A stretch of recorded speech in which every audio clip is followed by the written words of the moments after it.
Okay, 1070. So I think this is my first video that I've made for your specific class, and this video is focusing on section 4.1.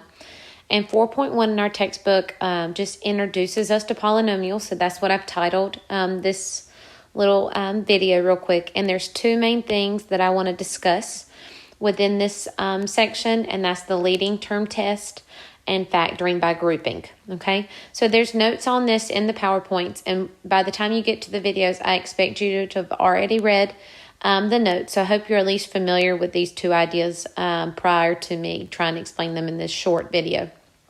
So anyways, I'm going to give you just some information. This is just a little review that I think you should be able to follow along with. So if I was to graph this quadratic, right? Hopefully you would realize the difference between this quadratic and this quadratic, okay? So the first quadratic is clearly opening upward, okay? It's opening up, whereas the second quadratic is opening down. And in chapter 3, you learned that quadratics that open up, remember quadratics, guys, were y equals ax squared plus bx plus c, right? And so if a was greater than 0, which means a was positive, remember that meant the quadratic opened up. And if a was less than 0, that means the a value, right here, this a value, was negative. So that meant the quadratic opened down. So that means this right here, a is greater than 0, and over here, a is less than 0. Positive and negative, for those of you that it makes more sense with positive and negative, okay? I also want you to realize from back in algebra 1, so like this is the quadratic section over here. Let's talk about lines real quick. So lines can go like this, okay? Or lines can go like this, okay? And so this would be y equals mx plus b, right? And this would also be y equals mx plus b. And we know m up here, m is greater than 0 because that's a positive slope line, guys. And down here, m, this is a negative slope, so m would be less than 0. Again, this one is a positive slope and this one's a negative slope. So I want you to take those two ideas. So you know quadratics can open up or down, and lines can increase or lines can decrease. And we're going to take that information into what we call the leading term test. Okay. So the leading term test talks about a degree. Degree is a fancy word for the highest exponent, guys. So if your degree, we're going to make a little column here, degrees, which again means highest exponent. Degree can either be even or your degree can be odd. Okay, so let's think about this. What's an example of degree even? Well, quadratics. Quadratics are degree 2. That would be a degree even. Linears would be degree odd because the imaginary exponent with the x is an imaginary 1. Okay, so we have degree can be even or degree can be odd. And the leading, so that would be kind of over here in our table. And so over here, the leading term can be positive, or the leading term can be negative. So let's think about this. So again, think about a quadratic, going back to our example. When the quadratic was positive, aka this example right here, when the quadratic was positive, it opened upward. When the quadratic started with a negative coefficient, it opened downward. And we can say that for all even degrees, guys. So if the leading term is positive, that means both ends, it's called end behavior, both ends are going to go up. And if you look at the PowerPoint, there's like a squiggle line in here. And that squiggle line just means we don't know what happens during that squiggle line. We just know that both ends of the graph are going to be going upward. Whereas if we have a leading term and it's negative, and again, the degree has to be even, then instead of both ends opening upward, both ends are going to open downward because it's negative. And again, we do like a squiggle thing in here because we don't know what's going on in there. However, both ends are going to be opening downward. So that's the easy one. In class, if we were talking about it, you'd be like, okay, this is easy. If it's positive and it's even, it goes up. If it's negative and the degree is even, it opens downward. That's easy. Okay, so now we're going to focus on odd. So if we go back up here to lines, lines can either increase or lines can decrease, like we talked about. And if it was positive, it has a tendency of increasing, and if it's negative, it decreases, okay? And so that's exactly what happens on all odd degrees, okay? So if it's positive, the left-hand side is going to go down, and the right-hand side is going to go up. And I don't know what happens in between there, but it technically, guys, and if I was in class, I don't know if it's the best to do online, but do you see how it kind of increases? The entire graph is kind of increasing. So again, I don't know what's going on in this region, but the ends tend to, one goes down and one goes up, and it's in the increasing direction, okay? Whereas if I go to the other side, if it has a negative leading term, the right-hand side, or excuse me, the left-hand side is going to go up. And I don't know what's going on in the middle, and it is going to decrease as we move on, okay? And so that's the leading term test. So let me just show you like an example. If I gave you f of x equals negative 4x to the 6 minus 3x to the third. So the degree, guys, is 6 because the highest exponent is 6. And the leading term, or the leading coefficient, is negative 4. Okay, so the leading coefficient is negative 4.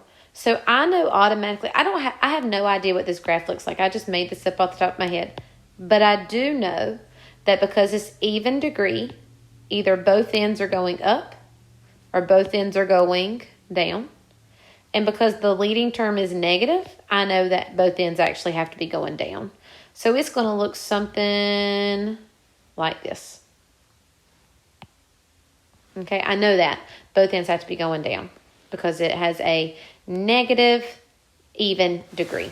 Okay, so if I give you one more example really quickly, if I do g of x equals negative 5x to the third minus 6x squared plus 2. I don't know what this cubic looks like, but I do know the degree is 3. That's why it's cubic, because the highest exponent is 3. And the leading coefficient, or the leading number, is negative 5. Okay, and I gave you 2 negatives, but that's okay. If I was to graph this really quickly, the degree is odd, so that I know that means one end is going down and the other one is going up. Or this end is going up and the other end is going down, okay? And because it's negative, it is not going to be the one that increases. It's going to be the one that decreases. So it's going to look something like that. And again, I don't know what's going on in this area, but I do know that the left end is increasing and the right end is decreasing, okay? So hopefully if you look at the examples in the notes in addition to those two, the leading term test will make sense to you. Now, the second idea that I wanted to talk about was factoring by grouping. I don't think we ever did this in just in time earlier in the semester. So let me give you an example. There's really no notes I can give you here. It's just some examples. So I'm pulling one from online. So the notes would, or the let me just show you. If we factor by grouping, we've got x cubed minus 2x squared plus 5x minus 10. That's the example I pulled from online. So we factor by grouping typically when there's 4 terms. So we're going to group the first 2 terms together, and we're going to group the second 2 terms together. And we're going to look for a GCF. So let's look for the GCF of these first two terms. What do x cubed and negative 2x squared have in common? They have an x squared in common. So if I divide an x squared from an x cubed, I'm left with an x. And if I divide an x squared from a negative 2x squared, I'm left with a negative 2. Okay, so that's the first piece. The second piece, taking a look at 5x minus 10. Well, what do 5x minus 10 have in common? They have a 5 in common. So if I pull out a positive 5 from a 5x, and when I say pull out, I mean divide out. If I divide out a 5 from a 5x, I'm left with an x. And if I divide 5 by negative 10 by 5, I get negative 2. So the hard part's done, okay? So I really wish I was in class to explain this to you, so I'm going to do the best that I can. Take a look at these two numbers on the outside, x squared plus 5. And they both have an x minus 2. So the common factor down here is x minus 2. And a lot of times in class, people have no idea how these two things are the same. They're like, how the heck is this what you just wrote and this the same thing? Let me show you. If you were to distribute this, you would do x squared times x and x squared times negative 2. That's exactly what that says. X squared times x and x squared times negative 2. And then when you multiply the 5, you would have 5 times x and 5 times negative 2. And that's exactly what that says, guys. 5 times x and 5 times x and 5 times negative 2. Okay? So, end of the story. You put the outside stuff together in one parenthesis, and then you put the common factor together, and those two things will be equivalent. Okay? But let me give you an example of what they're going to ask you to do. They're going to say find the zeros or the roots or the solutions or the x-intercepts. All 4 of these words mean exactly the same thing in math class. Very rarely do we have 4 words that mean the same thing. But if it says find the roots, find the solutions, find the x-intercepts, that means take the function and set it equal to 0. So let me give you another example. And I'm pulling this from online, so I hope this turns out pretty. Hold on, guys. If I have, let's take a look at it. Let's do 12x cubed minus 9x squared plus 4x minus 3. Okay? So if I have this example, and it's going to say find the zeros, yada, yada, yada. There's 4 terms, term 1, term 2, term 3, term 4. So we're going to group the first 2 terms together, and we're going to group the second 2 terms together in order to factor by grouping. So take a look at 12x cubed and 9x squared. What do they have in common? 3x squared is the GCF.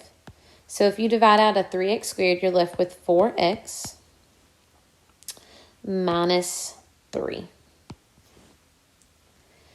Taking a look at the next 2 terms, 4x minus 3 have absolutely nothing in common. There's no GCF, okay?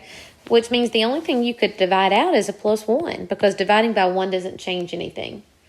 So if you divide by plus 1, 4x divided by 1 is still 4x, and negative 3 divided by 1 is still negative 3, okay?